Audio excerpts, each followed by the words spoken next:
नमस्कार प्यारे बच्चों, आज हम करेंगे रीति मुक्त काव्य धारा के सर्वप्रमुख कवि रसखान जी के सवैये के प्रश्नोत्तर।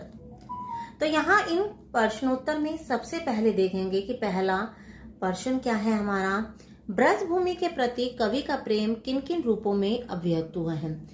ब्रज भूमि के प्रति कवि का प्रेम ब्रज के प्रति यानी कि जिस स्थान पर वो निवास करते थे उनके प्रति प्रेम जो रसखान जी है किन रूपों में व्यक्त हुआ है। आपको पता ही होगा कि रसखान जी दिल्ली के रहने वाले थे और जब उन्होंने विठल नाथ से शिक्षा ग्रहण की थी तो ब्रजभूमि में रहने लगे थे और ब्रजभूमि से बहुत अधिक प्रेम करते थे। वो किन किन हमारे जो सवैये हैं उनमें किस प्रकार से व्यक्त किया गया है। तो ब्रजभूमि के प्रति कवि का प्रेम अनन्य है। अनन्य माने बहुत अधिक। वह किसी भी योनि में जन्म लेकर ब्रज क्षेत्र में रहना पसंद करते हैं। हमारी हिंदू मान्यता के अनुसार मनुष्य को 84 लाख योनियां होती हैं, उनसे पार करना पड़ता है। तो वो कहते हैं कि उन्हें कोई भी योनि मिले तो वो ब्रज में ही रहना पसंद करते हैं। इस जन्म में कवि ब्रजभूमि से जुड़े हुए हैं और वे चाहते हैं कि अगले जन्म में भी ब्रजभूमि में ही जन्म ले। इस जन्म में किससे जुड़े हुए हैं? ब्रजभूमि से। और वे चाहते हैं कि अगला जो जन्म मिले उसमें भी वो ब्रजभूमि में ही जन्म ले। यदि वे मनुष्य रूप में ब्रजभूमि में जन्म लेते हैं तो ब्रज क्षेत्र के गोकुल गांव के ग्वालों के बीच में ही रहना चाहते हैं। अगर वो सोचते हैं कि अगला जन्म भी उन्हें ब्रज में मिल जाए तो वो कहाँ रहना चाहते हैं? ब्रज क्षेत्र के गोकुल गांव के ग्वालों के बीच में ही। ठीक है, गोकुल गांव में ही रहना चाहते हैं और जो ग्वाले हैं उनके बीच ही रहना चाहते हैं। और अगर कहते हैं कि अगर उनको पशु योनि मिल जाती है तो वे कहाँ रहना चाहते हैं? बाबा नंद की गायों के बीच में ही रहना चाहते हैं और चरना चाहते हैं, यानी कि घास खाना चाहते हैं। यदि वो पत्थर बन जाए और अगर हो सकता है कि उन्हें पत्थर क्यों नहीं मिल जाए तो वे इस संसार में क्या करना चाहेंगे? आए तो वे गोवर्धन पर्वत का हिस्सा बनना चाहते हैं। किसका? गोवर्धन पर्वत का हिस्सा बनना चाहते हैं। ठीक है, जिसको किसने धारण किया था? श्री कृष्ण ने अपनी सबसे छोटी उंगली पर धारण किया था इंद्र के अभिमान को तोड़ने के लिए। तो वो उसी गोवर्धन पर्वत का हिस्सा बनना चाहते हैं जिसे श्री कृष्ण ने इंद्र के अभिमान को नष्ट करने के लिए अपनी उंगली पर उठाया था, सबसे छोटी उंगली पर उठाया था। और इसमें सारे के सारे ग्वाले, उनके पशु, गायें, सभी उनके माता पिता सभी इसके गोवर्धन पर्वत के नीचे आ गए थे और वर्षा से बच गए थे। अंत में क्या कहना चाहते हैं? अंत में कवि कहना चाहते हैं कि यदि पक्षी के रूप में जन्म ले तो यमुना तट के कदम के पेड़ की शाखाओं पर ही निवास करना चाहते हैं। कौन सा वृक्ष? यदि उन्हें पक्षी की योनि प्राप्त होती है तो यमुना के किनारे एक कदम का पेड़ है, ठीक है, उसकी शाखाओं पर ही निवास करना चाहते हैं। कदम का वृक्ष क्यों इतना महत्वपूर्ण है? क्योंकि इस कदम वृक्ष के नीचे ही बैठकर श्री कृष्ण क्या करते थे? अपनी बांसुरी को बजाया करते थे। इसी कारण ये कदम का वृक्ष बहुत अधिक महत्वपूर्ण है और जो रसखान जी है वो बहुत अधिक इस वृक्ष से भी बहुत अधिक प्रेम करते हैं। आगे है, कवि का ब्रज के वन, बाग और तालाब को निहारने के पीछे का क्या कारण है? कवि ब्रज के वन जो हैं, बाग हैं, उनको, तालाब को निहारना क्यों चाहते हैं, यानी कि देखना क्यों चाहते हैं? तो उत्तर देखते हैं। कवि का ब्रज के वन, बाग और तालाब को निहारने के पीछे का कारण यह है कि वे इनके सौंदर्य को अपनी आंखों में बसाना चाहते हैं, क्योंकि इन सभी का कृष्ण के साथ अनन्य संबंध है। क्योंकि जो वन है, बाग है, तालाब है, इनका श्री कृष्ण से बहुत अधिक गहरा संबंध है। इन्हें देखकर उन्हें असीम सुख का अनुभव होता है। किन्हें? रसखान जी जब इन्हें ब्रज के वन, बाग और तालाब को देखते हैं तो उन्हें बहुत अधिक सुख की अनुभूति होती है। इन सब में उन्हें कृष्ण की झलक दिखाई देती है। जितनी भी वस्तुएं हैं, या वन है, बाग है, तालाब है, उनमें उन्हें कृष्ण दिखाई देते हैं कि जैसे कृष्ण इसी स्थान पर हैं, बांसुरी बजा रहे हैं, गोपियों के साथ शरारतें कर रहे हैं। तो ऐसी छवि उन्हें दिखाई देती है। इसी कारण जो रसखान जी हैं वो ब्रज के वन, बाग और तालाब को निहारना चाहते हैं। चलिए आगे बढ़ते हैं। अगला जो हमारा क्वेश्चन है, एक लकड़ी और कमरिया पर कवि सब कुछ न्यौछावर करने को क्यों तैयार हैं? एक जो लाठी है और एक कंबल है, कमरिया मतलब कंबल, इस पर रसखान जी अपना सब कुछ न्यौछावर करने को क्यों तैयार हैं? तो उत्तर देखते हैं। कवि श्री कृष्ण का अनन्य भक्त है, यानी कवि जो है वो श्री कृष्ण के अनन्य भक्त हैं।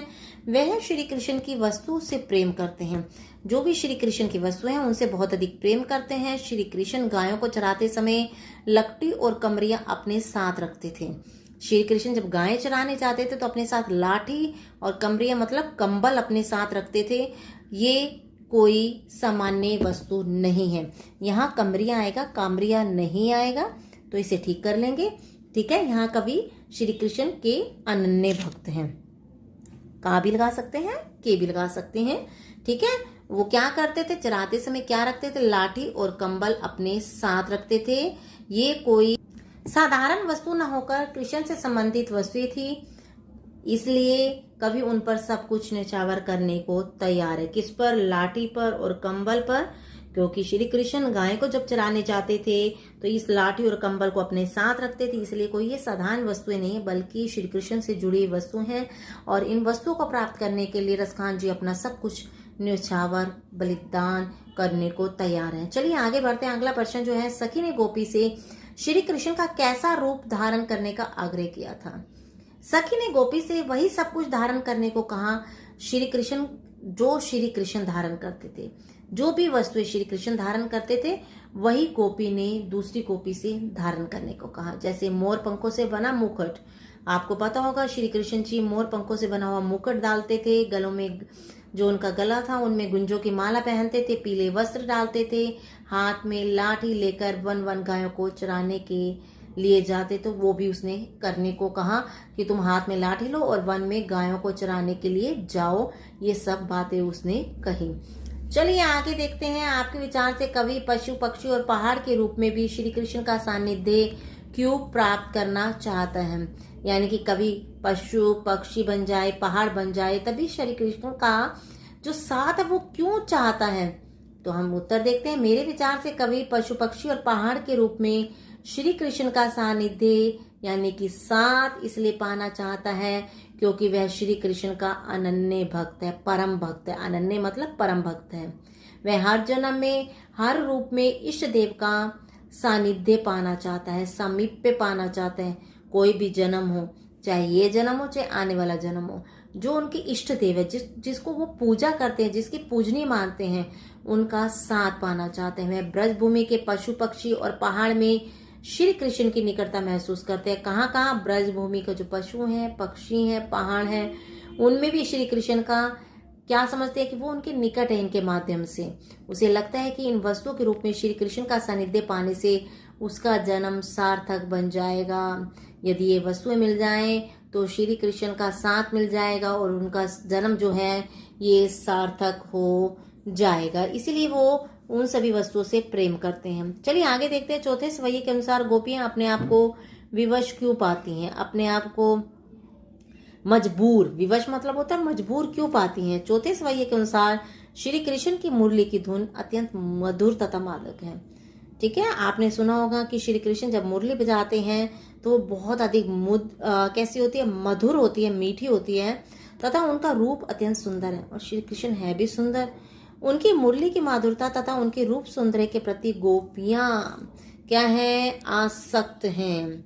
उनकी किसके प्रति, उनकी जो मुरली की धुन है उसके प्रति और उनकी सुंदरता के प्रति गोपियां आसक्त हैं। वे इनके समक्ष स्वयं को विवश पाती हैं, इनके सामने अपने आप को मजबूर पाती हैं। इसीलिए लोक मर्यादा त्याग कर वे श्री कृष्ण की ओर खींची चली जाती हैं। जैसे ही कान्हा, हमारे कृष्ण भगवान क्या करते हैं, मुरली बजाते हैं तो क्या करती हैं, जो मर्यादा है वो भूल जाती हैं कि घर की मर्यादा क्या कहती है, उसे भूलकर वे श्री कृष्ण की ओर खींची हुई चली जाती हैं। आगे हमारे जो भाव स्पष्ट किए दिए गए हैं उनको देखते हैं, वो क्या कहते हैं। कोटे के कलधोत के दाम, करील के कुंजन ऊपर भारो। तो इसका अर्थ देखते हैं। सबसे पहले प्रस्तुत पंक्ति में कवि की श्री कृष्ण के प्रति अनन्य प्रेम की भावना व्यक्त हुई है। किसके प्रति, प्रस्तुत पंक्ति में कवि की श्री कृष्ण के प्रति अनन्य प्रेम की भावना। सबसे पहले भाव में अर्थ देने के साथ साथ क्या मतलब है इसका लिखने का वो देते हैं। तो हमने बताना है कि इसमें श्री कृष्ण की जो है प्रति रसखान जी की अनन्य प्रेम भावना व्यक्त हुई है। वे श्री कृष्ण की प्रत्येक वस्तु को प्राप्त करना चाहते हैं। वे किस वस्तु को? श्री कृष्ण की प्रत्येक वस्तु को प्राप्त करना चाहते हैं, यहाँ तक कि बड़े बड़े से बड़ा त्याग करने के लिए भी तैयार रहते हैं। कौन?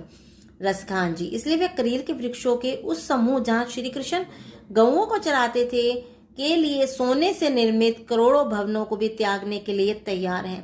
कहने का भाव क्या है कि श्री कृष्ण की प्रत्येक वस्तु से कवि को अत्यधिक प्रेम है, अत्यधिक स्नेह करते हैं। अगला जो हमारा है ख पाठ देखेंगे, हम देखते हैं माई रवा मुख की मुस्कानी संभारी न जेहे न जेहे। इसका क्या अर्थ है?